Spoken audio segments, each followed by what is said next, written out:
ప్రస్తుతం Indian army Abhinandan India చేరుకున్నారు అనే వార్తలు వస్తున్నాయి. అందరి కోరిక ఫలించిందని చెప్పాలి. అభినందన్ ఎలా ఉన్నాడు? అభినందన్ క్షేమంగానే ఉన్నాడా? అభినందన్ ఆరోగ్యం ఎలా ఉంది? అభినందన్ ని ఎన్ని చిత్రహింసలు పెట్టారు పాకిస్తాన్ అధికారులు అంటూ ఈ క్షణం వరకు ఆయన గురించి ఆలోచిస్తూ మొత్తం భారతదేశం మొత్తం కూడా భారతదేశంలో ఎన్ని గుండెలు ఉన్నాయి కూడా అన్ని గుండెలు కూడా ఆయన గురించి కొట్టుకున్నాయని చెప్పాలి. అభినందన్ సేఫ్ గా ఇండియా భూభాగం మీద అడుగు పెట్టగానే అందరూ ఊపిరి పీల్చుకున్నారు. అమ్మయ్య, మా అభినందన్ ఇస్ బ్యాక్ అని అంటున్నారు. అభినందన్ ఆరోగ్యానికి సంబంధించి ఆరోగ్య పరీక్షలు కూడా చేయాలి అని అధికారులు డిసైడ్ చేశారు. అయితే అభినందన్ ను విడిచారు, బానే ఉంది. మరి అభినందన్ విడిచిపెట్టినా కూడా నో డీల్స్ నో టాక్స్ అనే కాన్సెప్ట్ కంటిన్యూ అవుతుందా? భారత్ ప్రధాని నరేంద్ర మోదీ ఏ నిర్ణయం తీసుకోబోతున్నారు? మీరు అభినందన్ ని వదిలినా వదలకపోయినా మా స్పీడ్ లో మాత్రం ఎటువంటి మార్పు ఉండదు అని ఆయన ఆల్రెడీ ప్రకటించేశారు. పాకిస్తాన్ కు ఒక ఛాలెంజ్ కూడా విసిరేశారు. ఇప్పుడు పాకిస్తాన్ చేసిన చర్యలకు సంబంధించి అగ్రరాజ్యం అమెరికాతో పాటు ప్రపంచ దేశాలన్నీ కూడా వ్యతిరేకిస్తున్నాయి. పాకిస్తాన్ చేసింది తప్పు, పాకిస్తాన్ ఇలా ప్రవర్తించకుండా ఉండాల్సింది అంటూ వ్యతిరేకిస్తున్నాయి. చూద్దాం ఏం జరుగుతుందో. మూడో ప్రపంచ యుద్ధం ముంచుకొస్తుందా అని కూడా చాలా మంది అంటున్నారు. అయితే ఈ పాకిస్తాన్ వర్సెస్ ఇండియా ఈ యుద్ధ వాతావరణం గత కొద్ది రోజులుగా మనల్ని టెన్షన్ పడుతుంది.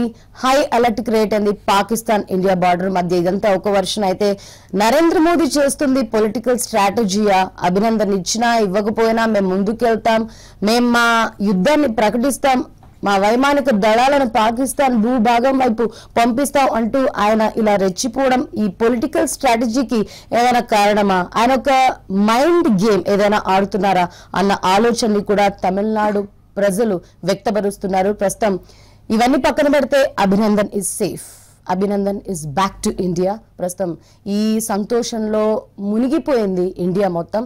మనతో మాట్లాడడానికి కేఆర్ రావు గారు lieutenant general retired and Kalidas గారు స్క్వాడ్రన్ లీడర్ రిటైర్డ్, ఇద్దరు కూడా ఉన్నారు. దేశానికి ఎంతో సేవ చేశారు వారు, సీనియర్ మోస్ట్ సోల్జర్స్ అని చెప్పాలి. అసలు యుద్ధాలు జరిగిన ప్రతిసారి కూడా ఈ సర్జికల్ స్ట్రైక్స్ ఏంటి, వైమానిక దాడులు ఏంటి, వైమానిక దాడులు అంటే ఎలా ఉంటాయి, స్టెప్ 1 స్టెప్ 2 స్టెప్ 3, ఈ లైన్ ఆఫ్ కంట్రోల్ ఏంటి, లైన్ ఆఫ్ కంట్రోల్లో భాగంగా ఎన్ని ప్లేసెస్ అందులోకి వస్తాయి, తర్వాత ఓఐసి అంటే ఏంటి, ఈ విషయాలన్నిటి గురించి కూడా సుదీర్ఘంగా డీటెయిల్డ్గా చర్చించుకుంటే బాగుంటుంది అన్న ఉద్దేశంతోనే మన సోల్జర్స్ ఇద్దరిని ఈ డిబేట్కి పిలవడం జరిగింది. సామాన్యుడికి కూడా తెలియపరచాలి అసలు యుద్ధం టైంలో ఎట్లాంటి ఆర్మీ యాక్టివిటీస్ ఉంటాయి, ఆర్మీ ప్రొసీజర్స్ ఉంటాయి అనే విషయానికి సంబంధించి వారితో మాట్లాడే ప్రయత్నం చేస్తాను. కాళిదాస్ గారు, thank you so much for coming our studio and putting your valuable time for the sake of at news republic TV. నేను ఇందాక చెప్పినట్టు అసలు సర్జికల్ స్ట్రైక్స్ అంటే ఏంటి, సర్జికల్ స్ట్రైక్స్ లో భాగంగా ఎన్ని రకాల ప్రొసీజర్స్ ఉంటాయి, how many kinds of procedures are involved in to this? ఇప్పుడు సర్జికల్ స్ట్రైక్స్ అంటే సునిశ్చితంగా, అంటే కరెక్ట్గా వాటి వరకు దాడి చేసి మిగతా చుట్టుపక్కల ఉన్నట్టు ఇన్స్టాలేషన్స్ కానీ ఏమన్నా పొరపాటున సివిలియన్స్ ఎస్టాబ్లిష్మెంట్స్ ఉన్నా ఇతర ఎస్టాబ్లిష్మెంట్స్ ఉంటా వాటికి ఎటువంటి డ్యామేజ్ జరగకుండా ఎక్కడైతే పిన్ పాయింట్గా టార్గెట్ ఉంటుందో ఆ టార్గెట్ వరకు స్ట్రైక్ చేసి ఆ డ్యామేజ్, కోలేటరల్ డ్యామేజ్ ఏదైతే ఉంటుందో అది ఎక్కువ స్ప్రెడ్ కాకుండా అంతవరకు గురి చూసి కొట్టడం అన్నది సర్జికల్ స్ట్రైక్స్ అంటారు దాన్ని. First point. ఇది ఏ వెపన్ ప్లాట్ఫామ్ నుంచి ఎగ్జిక్యూట్ చేయాలన్నది పార్ట్ 2. వెదర్ ఇట్స్ ఆర్టిలరీ ఉపయోగిస్తారా, మిజైల్స్ ఉపయోగిస్తారా అన్నది. ఇప్పుడు ఒసామా బిన్ లాడెన్ చూడండి, it was a beautiful surgical strike. మనము చేసాం మన యూరీ సెక్టార్లో. అంటే అతను పక్కా ఇంటెలిజెన్స్తో ఫస్ట్ స్టెప్. అసలు ఈ రోజున వార్ఫేర్ అన్నది 3-4 కాంబినేషన్స్లో ఉంటాయి. ఇట్స్ ఆల్ C⁴I అన్న combination. First C stands for computers, control, command, communications, intelligence added with good strike power. ఇవన్నీ మేళవింపు జరగాలి, ఇవన్నీ ఇంటిగ్రేట్ ఏకీకృతం కావాలి. చేసిన తర్వాత పక్కా ఇన్ఫర్మేషన్తో వాళ్ళు ప్లాన్ చేసి ఎగ్జాక్ట్గా అతను ఉన్నటువంటి బిల్డింగ్ ఐడెంటిఫై చేసి అతన్ని చంపి సిలువుగా వెళ్ళిపోయారు. That's one of the beautiful surgical strikes. యూరీలో కూడా మన వాళ్ళు చేశారు.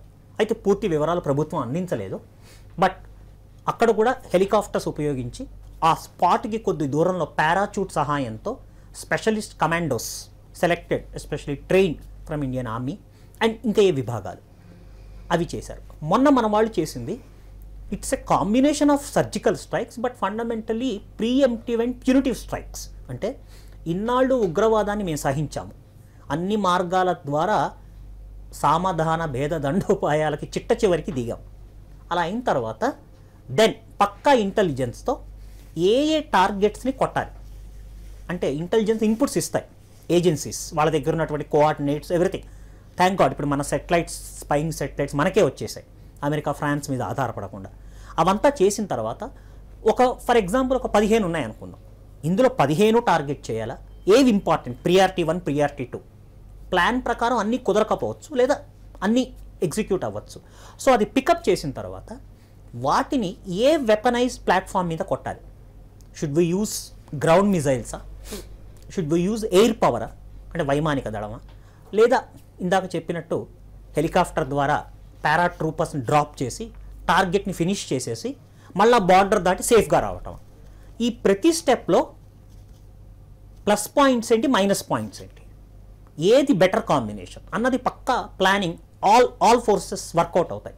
Then they will choose the best option. అలా జాగ్రత్తగా చూసి టార్గెట్స్ని ఐడెంటిఫై చేసేశారు. ఎస్, బాలాకోట్, చకోటి, ముజాఫరాబాద్ చేసిన తర్వాత దేన్ని ఫస్ట్ స్ట్రైక్ చేయాలి, ఏ టైంలో స్ట్రైక్ చేయాలి. అన్నిటికన్నా ఈ సీ పవర్ ఇందాక చెప్పినట్టు 4Iలో ఇంకొక ఎలిమెంట్ యాడ్ అవుతుంది which is called surprise, which is very important.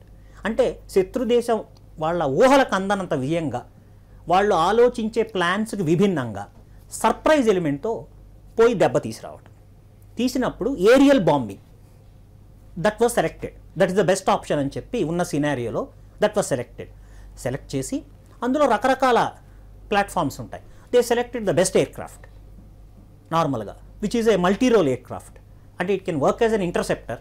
అంటే అవతల విమానాలు కూడా స్క్రాంబుల్ అంటే మన విమానాలు కనుక వాళ్ళ భూభాగంలో ప్రవేశిస్తే వాళ్ళ ఇంటర్సెప్టర్స్ కూడా గాల్లోకి లేచి అడ్డుకోవటానికి ప్రయత్నిస్తాయి.